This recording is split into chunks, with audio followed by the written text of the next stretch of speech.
Masih bersama saya Rahayu Japar, pemirsa, dan berikut kembali kami sampaikan berita Mataram hari ini.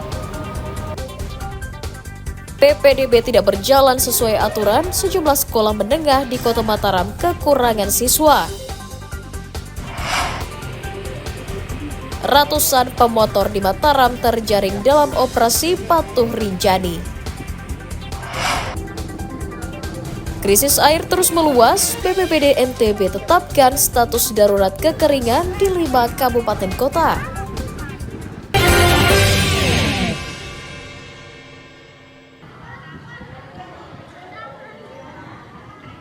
Sejumlah sekolah menengah di Kota Mataram kekurangan siswa karena tidak terlaksanakan program penerimaan peserta didik baru dengan semestinya. Seperti di SMPN 18 Mataram yang hanya menerima 16 siswa pada tahun ajaran baru 2024. Padahal pihak sekolah menyiapkan satu rombongan belajar dengan kuota sebanyak 32 kursi. Berkurangnya siswa dipicu tidak konsistennya aturan zonasi sekolah dan banyaknya wali murid yang menyekolahkan anaknya ke sekolah favorit. Untuk menggait siswa baru, panitia menawarkan bantuan baju olahraga gratis hingga berkunjung ke rumah-rumah. Masyarakat kan harusnya kalau zonasi itu sesuai dengan alamatnya ya, sekitar sekolah. Tetapi buktinya tidak seperti itu. Banyak sekali yang sekitar masyarakat di sini yang ke wilayah atau ambil ya mencari sekolah yang favorit menurut mereka. Kan sebenarnya sekolah itu sama aja. Kan di sini anaknya lebih bisa dipantau. Sedangkan program kita berusaha dengan menggratiskan pakaian olahraga dari nomor urut pendaftar 1 sampai 2. Yang kekurangan memang kita melihat ya jumlah siswa yang bersekolah di sekitarnya memang kurang ya, seperti SMPN 18 ya.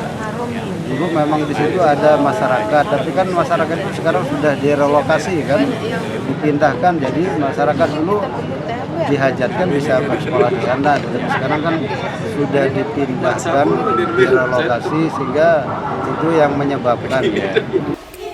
Untuk pemerataan jumlah siswa, pihak sekolah berharap pemerintah Kota Mataram mengawasi penyelenggaraan PPDB dengan memperketat aturan zonasi sebagai acuannya. Dari Kota Mataram, Emi Kusuma melaporkan.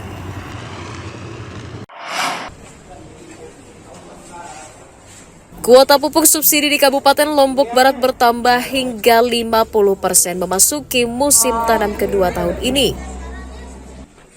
Dinas Pertanian mencatat alokasi pupuk subsidi yang semula 5.798 ton urea naik menjadi 10.231 ton.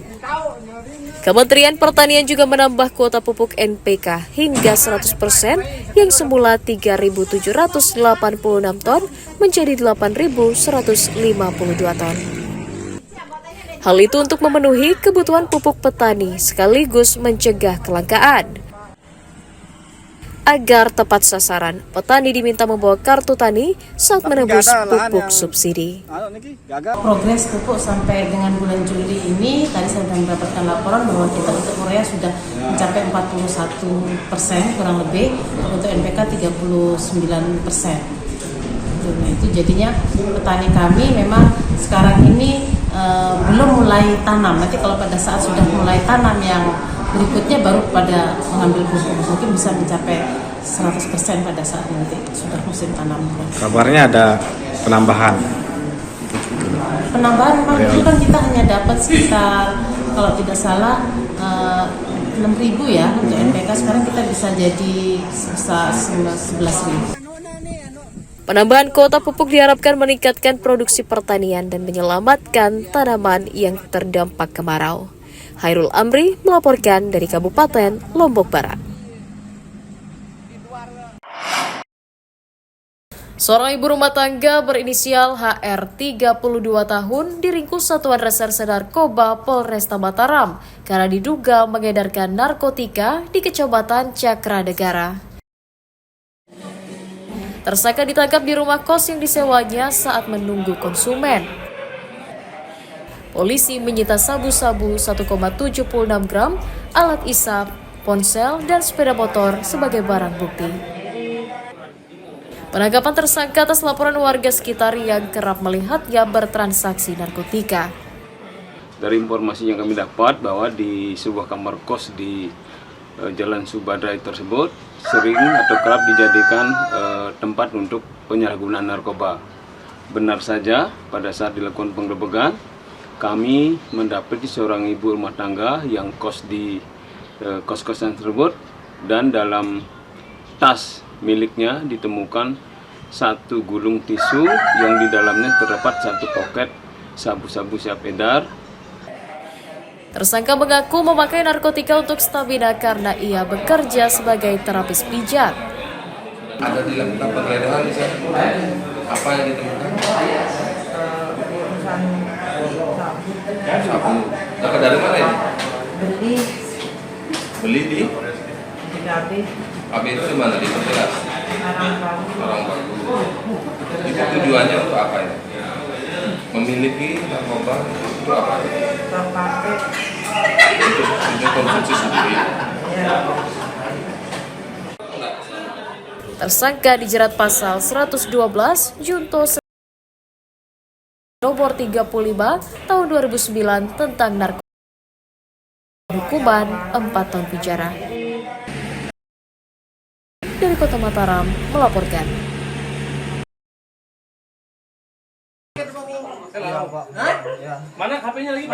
Pemuda berinisial Reserse Kriminal Polsek Slaparang karena membobol rumah warga di Kelurahan Monjo. Tersangka dibekuk di rumahnya atas laporan korban dan keterangan sejumlah. Polisi menyita 1 unit sepeda gunung dan sebuah laptop sebagai barang bukti kejahatan. Dari hasil pemeriksaan polisi, tersangka mengaku telah membobol 7 rumah selama sepekan. Ironisnya, tersangka mencuri untuk membeli minuman keras dan berpoya-poya. Pelaku ini setiap masuk di suatu tempat ataupun di perkampungan ataupun lingkungan pasti ada terjadi kehilangan, sehingga dengan adanya fakta-fakta yang kita dapatkan kuat dugaan mengarah kepada yang kita duga sebagai pelaku tersebut. Pelaku melakukan pencurian terhadap laptop dan sepeda gayung. Ya, jadi beberapa TKP, ada sekitar 7 TKP. Ini kejadiannya hampir di wilayah Monjo. Tersangka dijerat pasal 363 KUHP tentang pencurian dengan ancaman hukuman 7 tahun penjara. Awaludin dari Mataram melaporkan.